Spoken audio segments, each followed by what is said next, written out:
Mes parents m'ont abandonné dans un camping désert alors que j'avais 18 ans. Vous avez bien entendu, ils sont partis en voiture, me laissant seul au camping. Pas de nourriture, pas d'eau, juste une note griffonnée à la hâte, trouve ton chemin vers la maison.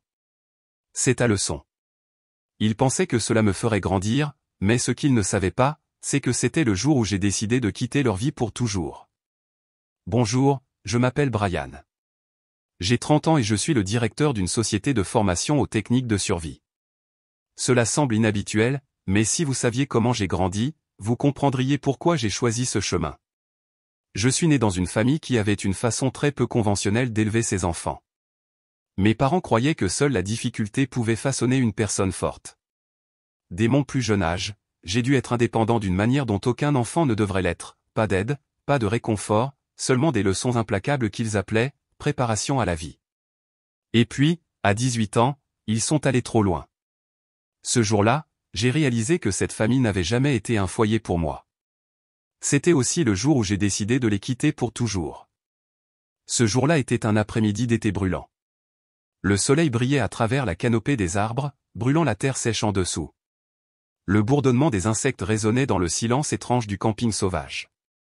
Mes parents, Richard et Diane, avaient choisi cet endroit pour un week-end de camping, un événement rare dans notre famille. Émilie, ma sœur aînée, et moi étions assis à côté de nos bagages, regardant autour du camping désolé. Pas d'autres familles, pas de groupe d'amis en vacances, juste nous, entourés d'une nature intacte.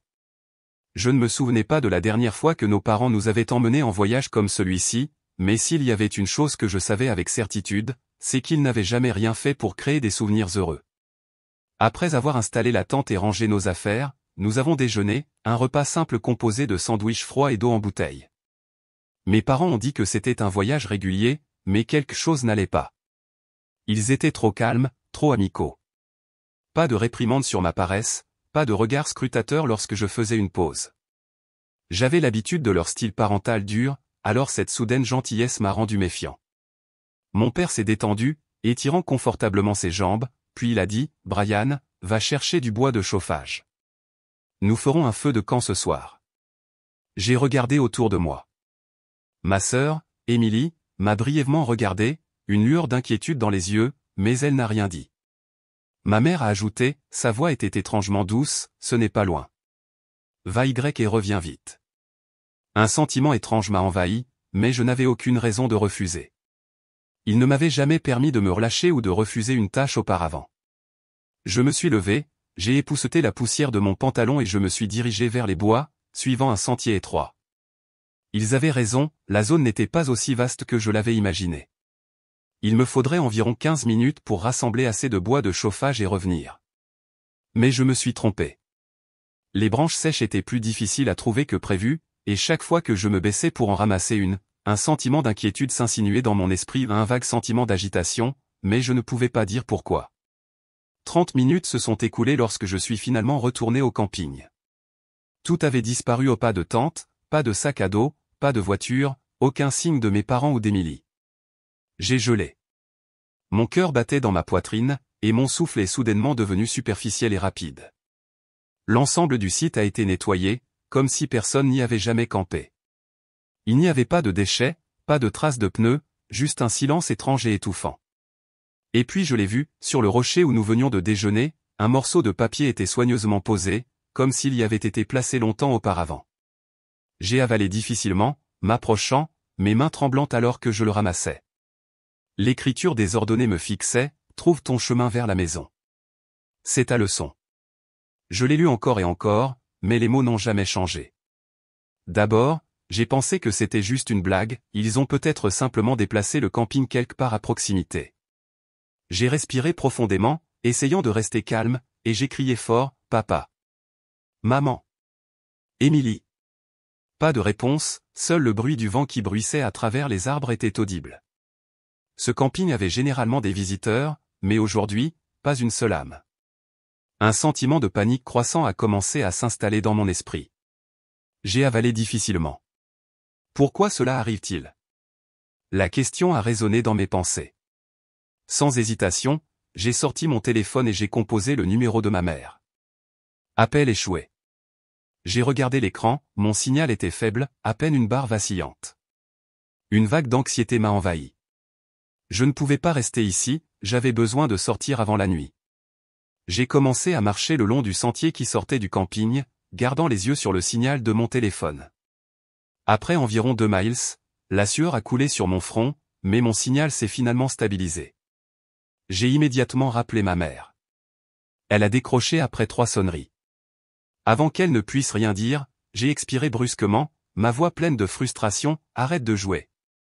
Reviens me chercher. » Sa voix est restée calme, comme si ce n'était rien de plus qu'un léger désagrément. « Je ne plaisante pas, Brian. Trouve ton chemin du retour. C'est ce qu'il y a de mieux pour toi. » J'ai gelé. Le mieux pour moi? En m'abandonnant au milieu de nulle part, me laissant me débrouiller seul? J'ai serré le téléphone fermement dans ma main. Elle a soupiré, son ton portant cette même patience condescendante que j'avais entendue toute ma vie. « Brian, ne sois pas dramatique. » Bip bip bip. L'appel s'est terminé. J'ai regardé mon téléphone, mais il n'y avait plus de signal. Après cet appel avec ma mère, j'ai su que je devais échapper à ma famille, mais d'abord, je devais sortir d'ici. J'ai accéléré le pas, mes pas frappant le sol sec, mon esprit parcourant les options. Mes parents ne reviendraient pas, ils ne reviendraient pas. Je ne pouvais pas me laisser piéger dans cette leçon tordue. J'ai ressorti mon téléphone et j'ai composé le 911. Bip bip. J'ai retenu ma respiration, les yeux rivés sur l'écran, « Veuillez vous connecter. » Pendant près de 10 minutes, j'ai marché tout en essayant à plusieurs reprises d'appeler. Enfin, 911, quelle est votre urgence? J'ai expiré brusquement, un sentiment de soulagement m'envahissant, mais ma voix était tendue lorsque j'ai parlé. J'ai été abandonné dans un camping isolé. Mes parents m'ont laissé ici, et je ne peux pas revenir. Il y a eu un bref silence au bout du fil, puis la voix du répartiteur, professionnelle mais empreinte de scepticisme, « Pouvez-vous me donner votre emplacement exact? Êtes-vous blessé? » J'ai regardé autour de moi, essayant de me rappeler le panneau que j'avais dépassé à notre arrivée. « Je suis près du sentier principal à l'entrée du camping Bear Creek. La ville la plus proche est, je ne suis pas sûr, peut-être à 10 miles de là. » J'ai avalé difficilement, serrant mon téléphone plus fort. « Je ne suis pas blessé, mais je n'ai pas de nourriture, pas d'eau, et il fait nuit. » Le répartiteur a rapidement saisi les détails. « Quel est votre nom? » J'ai hésité, puis j'ai décidé de leur donner tout. « Brian. Brian Miller. » Très bien, Brian. J'ai envoyé un signal de localisation à votre téléphone. Pouvez-vous rester sur place? J'ai jeté un coup d'œil sur le long sentier vide devant moi. Une partie de moi voulait continuer à marcher, à continuer à avancer, mais je savais qu'il me trouverait plus vite si je restais sur place. « Oui, je vais rester ici. » J'ai expiré de façon hésitante, les émotions tourbillonnaient en moi. « Nous envoyons une unité de patrouille du parc à votre emplacement. Gardez votre téléphone avec vous, et si quelque chose change, rappelez-nous immédiatement. » Compris. Merci. L'appel s'est terminé, mais en moi, une tempête faisait toujours rage. Je n'attendais pas seulement d'être secouru, j'attendais une nouvelle vie ou une vie sans eux. Après ce qui a semblé une éternité d'attente, j'ai entendu le bruit de pneus qui craquaient sur la route de terre à proximité. J'avais perdu la notion du temps. Un VUS noir s'est arrêté, et 2 agents en sont sortis, leurs uniformes portant les insignes du shérif du comté. L'un était un homme à l'air robuste dans la quarantaine, l'autre plus jeune, probablement un novice. « Brian Miller » a demandé l'agent le plus âgé, les yeux scannant la zone, évaluant la situation. « Oui, c'est moi. » Ma voix était encore tendue, mais j'ai essayé de rester calme. « Êtes-vous blessé? » Il m'a regardé de haut en bas. J'ai secoué la tête. « Non, ça va, mais mes parents m'ont abandonné ici. » Le jeune agent a froncé les sourcils, clairement pris au dépourvu par ce que je venais de dire. « Vous ont abandonné » a-t-il répété. J'ai serré mon téléphone plus fort et j'ai hoché la tête. Ils sont partis en voiture et m'ont laissé une note me disant de trouver mon chemin vers la maison. Ce n'est pas la première fois qu'ils font ce genre de choses. Les 2 agents ont échangé un regard, puis le plus âgé a dit, « Très bien, nous allons vous ramener au poste. Vous pouvez appeler un parent de là.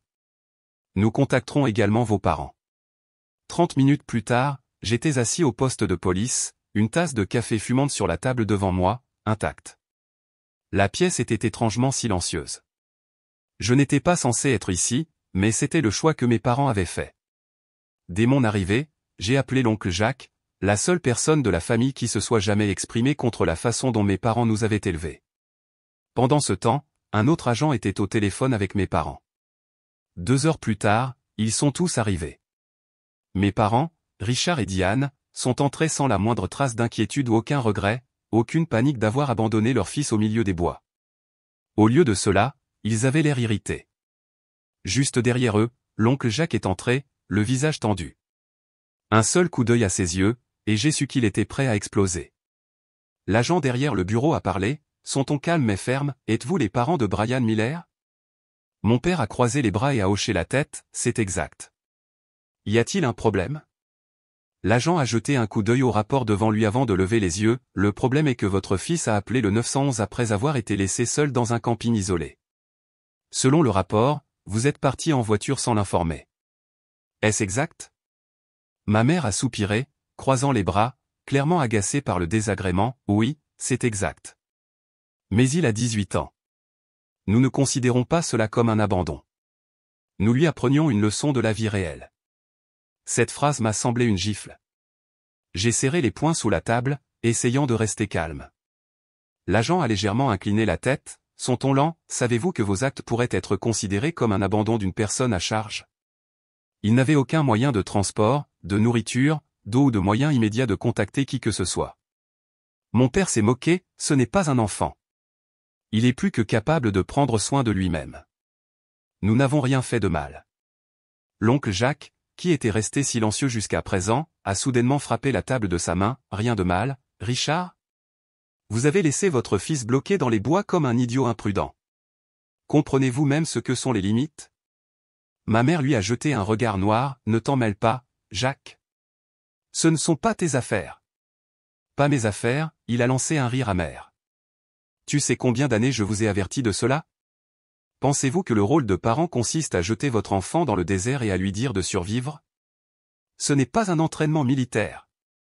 Mon père a croisé les bras, sa voix glaciale, il a 18 ans. Il peut se débrouiller seul, n'est-ce pas? L'agent s'est penché en avant, croisant les doigts, vous avez raison sur une chose, Richard. Brian a 18 ans, et cela signifie que vous ne pouvez plus décider pour lui. La pièce est tombée silencieuse. Mes parents ont regardé l'agent comme s'il venait de leur couper le souffle.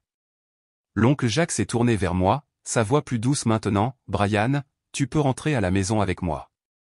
Tu n'as plus à passer par là. » J'ai croisé son regard et j'ai ressenti quelque chose de proche de la sécurité pour la première fois ce jour-là. Mais au moment même où j'allais répondre, la voix de ma mère a crié, « Non. C'est notre fils. Il rentre à la maison avec nous. » L'agent s'est tourné vers elle, sa voix plus aiguë que jamais, « Non, Diane. Comme vous venez de le dire, Brian a 18 ans. Cela signifie que le choix lui appartient. » Après les paroles de l'agent, je n'ai rien dit. Je me suis levé et je me suis dirigé directement vers la voiture de l'oncle Jacques. Mes parents sont restés figés, stupéfaits par une réalité à laquelle ils n'avaient jamais pensé. Ils avaient toujours cru pouvoir me contrôler pour toujours, mais pour la première fois, ils ont réalisé qu'ils avaient perdu ce qu'ils considéraient comme leur propriété. L'oncle Jacques m'a suivi, me tapotant l'épaule de manière rassurante.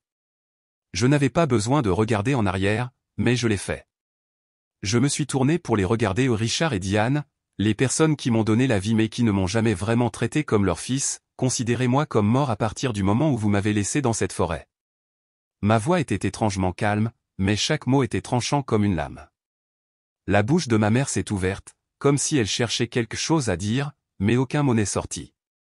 Mon père est resté immobile, le visage inexpressif, mais je savais qu'il était secoué.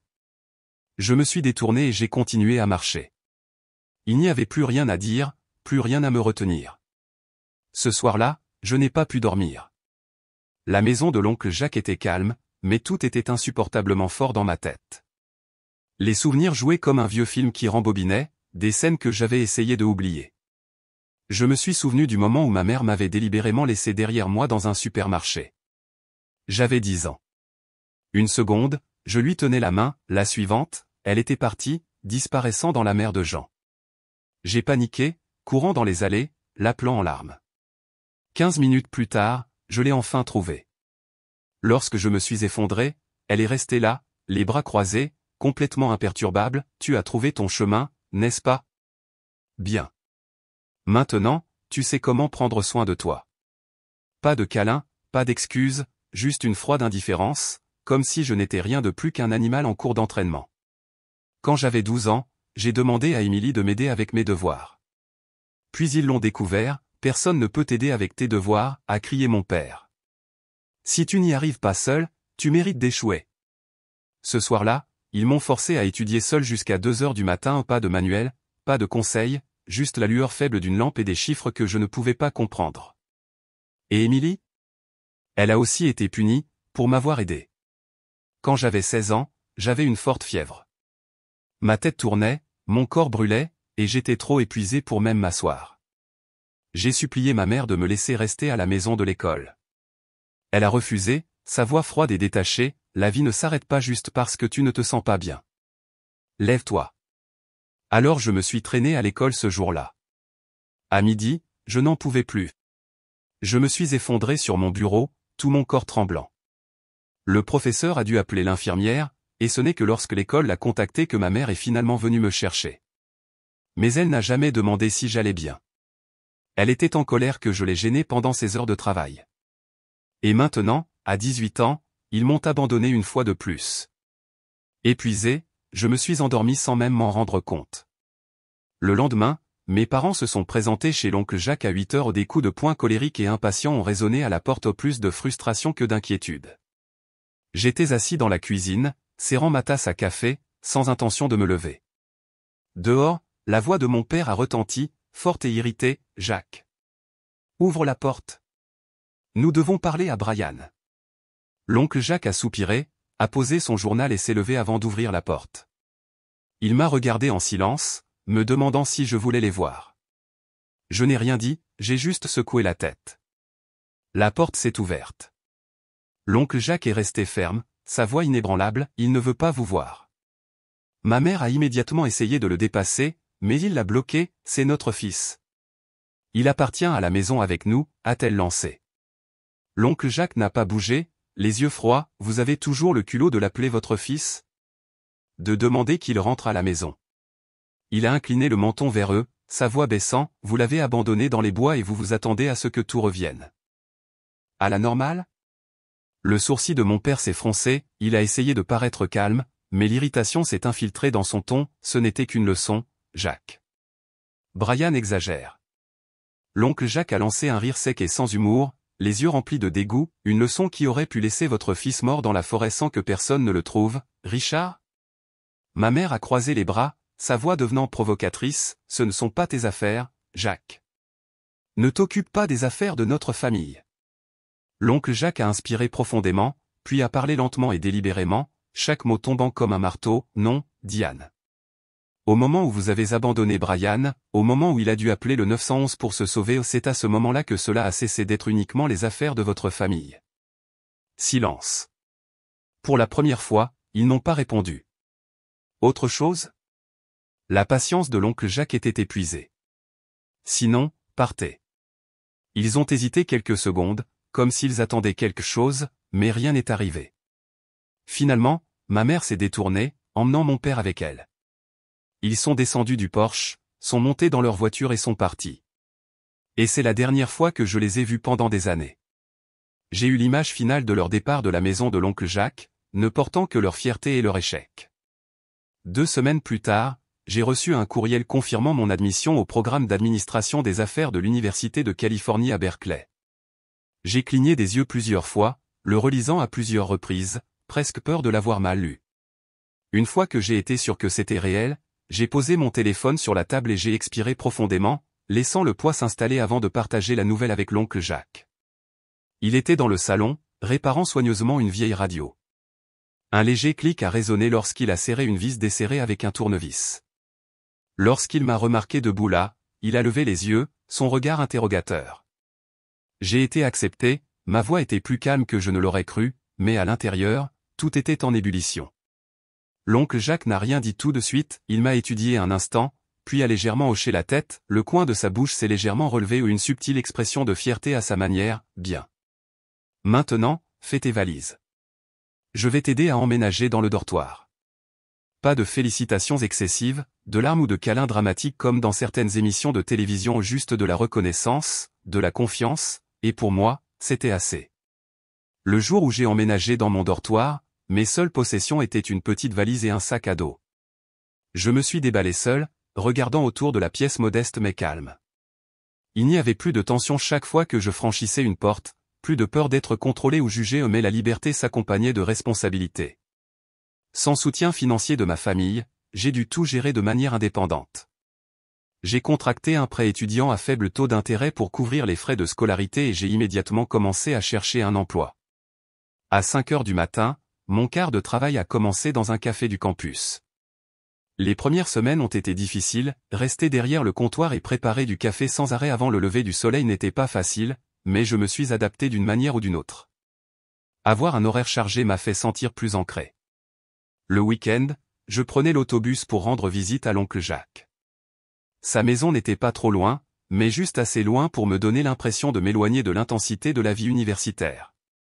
L'oncle Jacques m'a accueilli à mon retour comme si je n'étais jamais parti, au pas de leçons, pas de regard déçu ou juste un dîner chaud, une bière fraîche attendant sur la table, et des conversations où je n'avais pas à surveiller chaque mot que je disais. Nous nous sommes assis là, parlant parfois de football, de politique ou de choses aléatoires qui se sont passées à l'école. Et c'est à ce moment-là que j'ai réalisé que la famille n'est pas là où vous êtes né, c'est là où vous êtes apprécié. Mes années universitaires n'étaient pas comme celles des autres étudiants. Entre les cours et les emplois à temps partiel pour couvrir les dépenses, j'ai passé presque tout mon temps libre à développer des compétences que je croyais un jour pratiques. Après avoir été abandonné dans les bois par mes parents, j'ai su que je devais apprendre à survivre. J'ai dévoré des livres sur la survie, j'ai regardé des documentaires sur la survie en milieu sauvage et j'ai étudié les techniques d'évasion pour les conditions extrêmes. Internet est devenu ma meilleure ressource. Je me suis tout appris, de l'allumage d'un feu sans allumette à la recherche d'eau potable dans la nature, en passant par les signaux de sauvetage sans dispositif de communication. Plus j'apprenais, plus la vérité devenait précise, la plupart des gens n'ont aucune idée de ce qu'il faut faire en cas d'urgence. Un jour, pendant mon service au café, j'ai entendu un groupe de clients parler d'un randonneur disparu en forêt. Il avait été perdu pendant 3 jours avant d'être retrouvé, complètement épuisé et à peine en vie. C'est à ce moment-là que j'ai eu le déclic, pourquoi ne pas transformer mes connaissances en quelque chose qui pourrait aider les autres ? J'ai commencé petit. J'ai créé une chaîne YouTube pour partager des conseils de survie essentiels, des choses que j'avais apprises dans des livres, des vidéos et par expérience personnelle. Au début, personne ne s'en souciait. Mais ensuite, une de mes vidéos, Comment survivre si vous vous perdez en forêt de manière inattendue, a obtenu des milliers de vues. J'ai continué à filmer des tutoriels simples avec mon vieux téléphone, les téléchargeant en ligne, et j'ai vite réalisé que beaucoup de gens étaient intéressés. Les techniques de survie n'étaient pas seulement pour les aventuriers, n'importe qui pouvait se retrouver dans une situation mettant sa vie en danger, et s'il ne savait pas comment la gérer, les conséquences pourraient être désastreuses. Après avoir obtenu mon diplôme, j'ai décidé d'aller plus loin. Avec un peu d'économie de mes petits boulots et un petit prêt, j'ai officiellement lancé ma propre société de formation à la survie. Au début, c'était juste moi. Je faisais tout, de la création du site web à la diffusion d'annonces sur les médias sociaux en passant par l'organisation de cours en présentiel. J'ai commencé avec des programmes de formation de base, comment survivre si on est perdu dans la nature, comment se repérer lorsqu'on est désorienté dans la nature, comment signaler un sauvetage sans téléphone et les premiers secours de base sans matériel médical. Je n'enseignais pas seulement la théorie, j'emmenais les étudiants dans des environnements de survie réels, une formation pratique qui les obligeait à s'adapter et à apprendre. Et ça a marché. En 1 an, mon entreprise a commencé à attirer l'attention. Des randonneurs, des campeurs, même des équipes d'entreprise à la recherche d'expériences de team building basées sur la survie ont commencé à s'inscrire. Au bout de 3 ans, je me suis développé, en partenariat avec des organisations de secours et des équipes d'intervention d'urgence. Et c'est là que j'ai réalisé quelque chose, tout ce que j'ai construit aujourd'hui a commencé il y a des années, le jour où j'ai été abandonné au camping de Bee Creek. Ils pensaient me briser, me pousser dans la difficulté, me forcer à échouer. Mais ce moment, la leçon qu'ils m'ont imposée, est devenue le fondement de mon succès. Je suis devenu autonome, comme ils le voulaient mais pas de la manière qu'ils avaient jamais imaginée. Pendant toutes les années que j'ai passées à construire ma carrière, mes parents ne m'ont jamais appelé ni envoyé de SMS. Pas de félicitations à ma sortie d'études, pas de questions sur mon travail. C'était comme si je n'avais jamais existé. Et honnêtement, je m'en fichais. Je savais qu'ils allaient bien grâce à Émilie. Même si j'avais rompu les liens avec mes parents, ma sœur et moi sommes restés en contact. Nous nous envoyions des textos régulièrement, nous appelions parfois et nous nous rencontrions quand nous le pouvions. Émilie n'était pas comme eux. Elle n'a jamais approuvé la façon dont ils m'ont traité, mais elle n'a jamais eu le pouvoir de changer cela. Pourtant, elle est restée une partie de ma vie, la seule personne qui m'importait dans ma famille, et je me sentais bien. J'avais un métier que j'adorais, une vie libre et, surtout, je suis resté loin de mes parents. C'était suffisant. Du moins, c'est ce que je pensais. Mais il y a un an, ils m'ont entraîné dans leur pagaille. C'était juste un week-end ordinaire. J'étais dans mon appartement, profitant de la matinée avec une tasse de café chaud, parcourant les actualités sur mon ordinateur portable, lorsque mon téléphone a vibré. J'ai jeté un coup d'œil à l'écran, un nom que je n'avais pas vu depuis 10 ans à ma mère. Je suis resté immobile, regardant le nom comme s'il appartenait à un lointain passé. 10 ans, pas d'appel, pas de message et maintenant, soudainement, ils avaient besoin de moi. Bien sûr, je n'ai pas répondu. Au lieu de cela, j'ai mis mon téléphone en silencieux, j'ai pris une gorgée de café et je suis retourné à ma lecture. Je voulais voir combien de temps ils continueraient à essayer. Les appels ont continué à arriver, 5 minutes, 10, 20, ils n'abandonnaient pas. 40 minutes, la sonnerie s'est arrêtée. J'ai regardé mon écran, 42 appels manqués. J'ai laissé échapper un petit rire. Puis, un texto est apparu, votre père et moi sommes dans de graves ennuis. Aidez-nous, Brian. Rappelez-nous dès que vous recevez ce message. J'ai regardé le message pendant quelques secondes, puis, sans hésitation, je l'ai supprimé. À midi, Émilie a appelé. Elle ne m'appelait jamais comme ça en milieu de journée, donc je savais que quelque chose n'allait pas. J'ai décroché, et sa voix est passée immédiatement entendue, mais pas surprise. Brian, es-tu libre? On se retrouve à l'endroit habituel. J'ai fait une pause d'une seconde, puis j'ai hoché la tête. D'accord. Dans 30 minutes. Nous nous sommes retrouvés à notre café habituel, où nous allions toujours chaque fois qu'il y avait quelque chose de grave à discuter. Émilie était arrivée la première, assise dans notre coin habituel. Lorsque je suis entré, elle a regardé au loin, perdue dans ses pensées. Je me suis assis, la regardant directement. Que se passe-t-il? J'ai été droit au but. Émilie a levé les yeux, serrant les lèvres avant de parler. C'est à propos de maman et papa. Je n'ai pas réagi, j'ai juste attendu. Elle a pris une grande inspiration, puis a parlé lentement. Ils m'ont trompé pour leur donner de l'argent. Ils ont dit que c'était pour un investissement et ont promis qu'il y aurait des retours, mais en réalité. Elle a hésité, ses yeux s'assombrissant, ils l'ont joué au jeu. Je n'ai rien dit, je l'ai juste regardé, attendant la suite.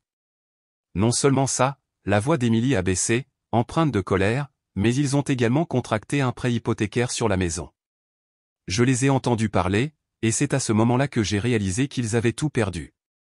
Je me suis penché en arrière sur ma chaise, les bras croisés. Ils se sont eux-mêmes ruinés et ont pensé qu'ils pourraient vous entraîner avec eux. Émilie a hoché la tête, mais ensuite elle a baissé la voix, comme si ce qu'elle allait dire était encore pire. Brian, elle a hésité, puis m'a regardé dans les yeux, ils vous ont surveillé. J'ai froncé les sourcils. Ils m'ont surveillé? Oui, a-t-elle dit. Ils savent que tu as réussi. Ils savent que tu es indépendant, et ils savent que tu gagnes de l'argent. Émilie s'est mordu la lèvre. Ils attendaient juste que tu sois assez riche pour venir te prendre. J'ai serré ma tasse de café, l'irritation gagnant mon cœur. Donc, c'était leur plan depuis le début ou venir après moi d'abord, puis toi. Émilie a hoché la tête. Et tu sais qu'ils ne s'arrêteront pas. C'est pourquoi je devais te prévenir. Fais attention. Le lendemain, ils se sont présentés à mon entreprise. Je m'y attendais après 42 appels manqués hier et tout ce qu'Émilie m'avait dit. C'était inévitable. Au début, j'ai envisagé de les éviter. J'avais une journée chargée et zéro intérêt à m'occuper d'eux. Mais ensuite, une pensée m'est venue à l'esprit, je fuyais assez longtemps. Il était temps de mettre fin à tout cela. Ils sont entrés dans mon bureau, ayant exactement l'air dont je me souvenais, mais cette fois, ils n'avaient plus le contrôle. Ma mère a forcé un sourire, ses yeux essayant de paraître chaleureux. Mon père, comme d'habitude, a gardé une expression sérieuse, mais j'ai pu voir l'impatience derrière son regard. Brian, tu as tellement changé. Combien de temps cela fait-il depuis notre dernière rencontre? La voix de ma mère était trop amicale et artificielle. Je me suis penché en arrière sur ma chaise, les bras croisés. 10 ans, j'ai souri narquoisement. Ils ont hésité un instant, mais ont rapidement retrouvé leur calme. Comment vas-tu? Nous avons toujours pensé à toi. J'ai laissé échapper un rire sec, les interrompant. Allez-y, au fait. Pourquoi êtes-vous là? Mon père a soupiré, se penchant en avant. Le problème, c'est que nous avons fait de mauvais investissements. La banque est sur le point de nous reprendre notre maison. Peux-tu nous aider avec 150 000 $? J'ai levé un sourcil, puis j'ai ri. De mauvais investissements? J'ai répété, me moquant de leurs paroles. J'ai incliné la tête, les étudiant un instant avant de la secouer. Vous voulez dire investir dans un casino, n'est-ce pas? Je sais déjà tout. Il ne restait plus rien à cacher. J'ai croisé leur regard, ma voix ferme et définitive. Rentrez chez vous. Je n'ai pas d'argent à perdre. Et comme je vous l'ai dit avant, je suis mort le jour où vous m'avez abandonné dans cette forêt. L'atmosphère dans la pièce a immédiatement changé. Les faux sourires ont disparu, remplacés par la colère et la frustration. Ma mère a croisé les bras, me regardant furieusement. Le ton de mon père s'est durci, ne faisant plus semblant de supplier. Sans moi, tu ne serais pas là où tu es aujourd'hui. Te laisser dans cette forêt t'a rendu plus fort, t'a donné les compétences de survie qui t'ont amené ici. Je l'ai regardé pendant une seconde, puis j'ai ri un rire honnête, sincère. Non pas parce qu'il avait raison, mais parce que je n'arrivais pas à croire qu'il pensait cela. À ce moment-là, une pensée m'est venue à l'esprit ou une pensée que je n'aurais jamais imaginé avoir, la vengeance. Je les ai regardés, et mon sourire n'était plus de la moquerie cette fois, il était calculé.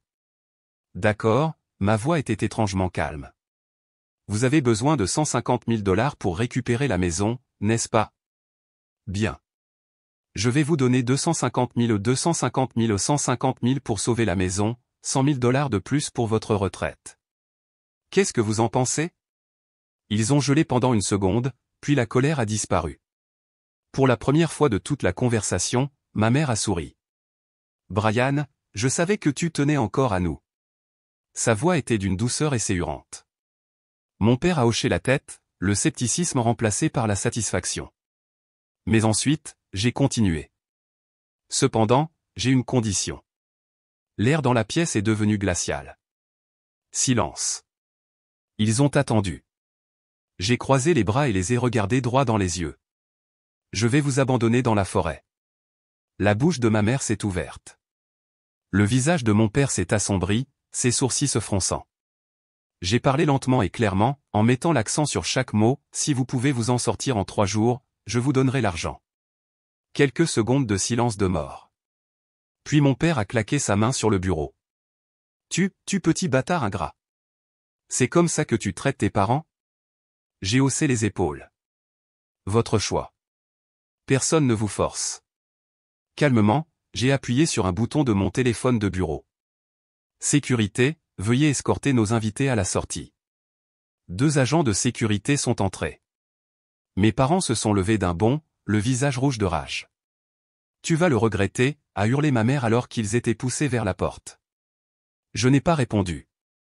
Je me suis juste penché en arrière sur ma chaise, les bras croisés, les regardant être traînés hors de mon bureau de la même manière qu'ils m'avaient autrefois laissé derrière moi.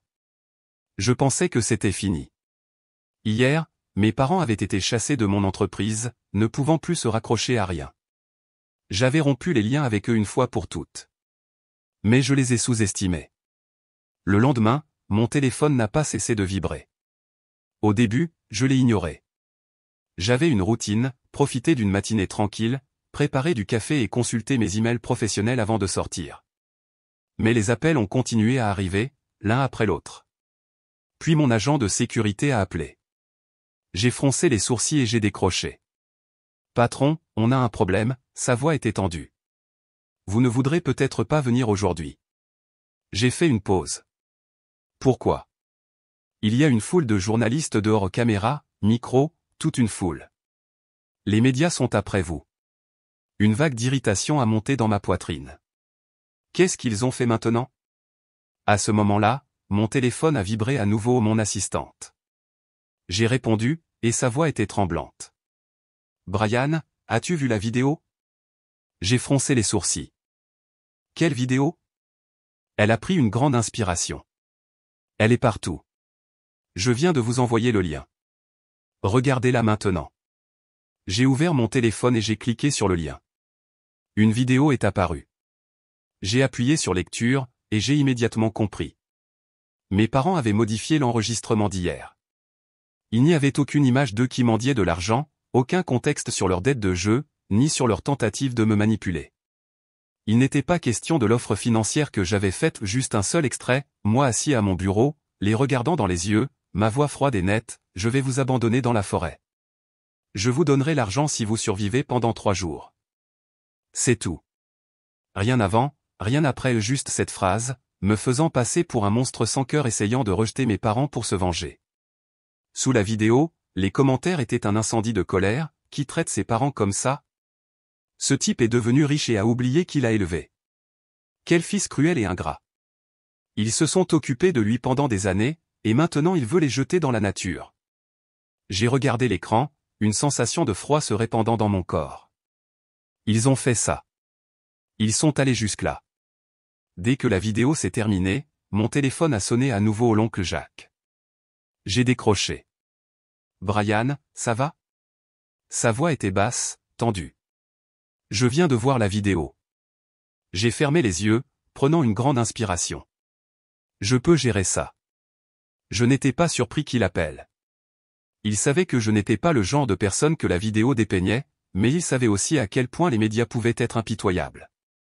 Mes parents n'avaient pas besoin de moi pendant 10 ans, mais maintenant qu'ils avaient besoin d'argent, ils n'avaient aucun problème à me présenter comme un méchant pour l'obtenir. Je ne savais pas ce qu'ils pensaient qu'il se passerait lorsqu'ils publieraient cela, mais s'ils voulaient une guerre, je ne les laisserais pas gagner. Juste après mon appel avec l'oncle Jacques, j'ai appelé Émilie. Elle a décroché au deuxième coup de téléphone. Brian, sa voix exprimait de l'inquiétude, elle avait probablement déjà vu la vidéo. J'ai pris une grande inspiration. Émilie, vas-tu m'aider? Il n'y a eu aucune hésitation. Bien sûr. Retrouve-moi à ton bureau à 9h30. J'ai hoché la tête, même si elle ne pouvait pas me voir. Je n'étais pas seul dans tout ça.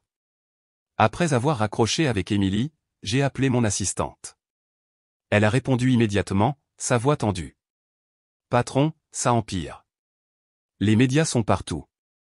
Ils veulent une réponse. Je me suis penché en arrière sur ma chaise, les yeux vifs et concentrés. Invitez tous les reporters dans la salle de conférence de l'entreprise. Je vais m'occuper de ça. À 9h30, a-t-elle hésité. Êtes-vous sûr? Si ça tourne mal, ça pourrait empirer. Un sourire narquois a joué sur mes lèvres, mais ma voix était glaciale. Je n'ai jamais été aussi sûr. J'ai raccroché, j'ai pris mes clés de voiture et j'ai quitté mon appartement. Aujourd'hui, je ne courais pas. Aujourd'hui, je mettrai fin à tout cela. 9h30, je suis entré dans la salle de conférence. À côté de moi se trouvait Émilie, le seul membre de ma famille en qui j'avais encore confiance. Devant nous, des dizaines de journalistes étaient assis, attendant, caméra en marche, micro prêt. Ils s'attendaient à un scandale, à une défense désespérée, à une explication faible, ou même à une controverse plus importante. Mais je n'étais pas là pour jouer à leur jeu. Dès que les questions ont commencé à pleuvoir, j'ai levé la main à un ordre silencieux pour qu'ils s'arrêtent. Je n'ai pas répondu, je n'avais pas besoin de le faire. À ce moment-là, le grand écran à l'avant de la salle s'est allumé, et une vidéo a commencé à jouer, les images complètes et non montées d'hier, pas de coupure, pas de manipulation, la vérité brute captée par les caméras de sécurité de mon bureau. Lorsque la vidéo s'est terminée, j'ai regardé directement les journalistes, ma voix calme mais tranchante. C'est la vérité. Vous l'avez tous vu. J'ai téléchargé cette vidéo sur ma page, n'hésitez pas à la télécharger et à la partager. La pièce est tombée dans un silence total. 5 secondes, 10, 1 minute entière. J'ai scanné les visages devant moi, choc, prise de conscience.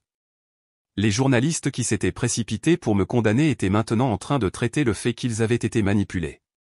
J'ai haussé les épaules, mon ton dépourvu de colère, énonçant simplement l'évidence. Même s'ils avaient accepté mon défi, je ne les aurais jamais laissés dans les bois. J'ai laissé cela s'infiltrer avant de continuer. Mais au lieu d'accepter cette offre, ils ont manipulé l'histoire, tordant la vérité juste pour me présenter comme le méchant. Après que j'ai parlé, Émilie s'est levée. Sa voix tremblait légèrement, mais ses yeux étaient fermes, inébranlables. Ils n'ont pas seulement menti au public, ils m'ont menti. Ils ont pris mon argent, promettant que c'était pour un investissement, mais en réalité, ils l'ont joué au jeu. Elle a pris une grande inspiration, ses mains serrées sur ses côtés. Je suis resté silencieux. Pendant des années, mais aujourd'hui je ne peux plus. Toute la salle était silencieuse tandis que les journalistes absorbaient chaque mot qu'elle disait, le capturant tout sur leurs enregistreurs. Tous ceux qui étaient dans cette salle avaient maintenant vu la vérité, et il n'y avait plus de retour en arrière. Cet après-midi-là, les médias ont explosé. Les mêmes organes de presse qui m'avaient qualifié de fil ingrat se précipitaient maintenant pour se corriger. La vidéo originale s'est répandue comme une traînée de poudre, entraînant une vague de nouveaux titres, La vérité tordue, les parents ont modifié la vidéo pour détruire leur propre fils, qui est le vrai méchant?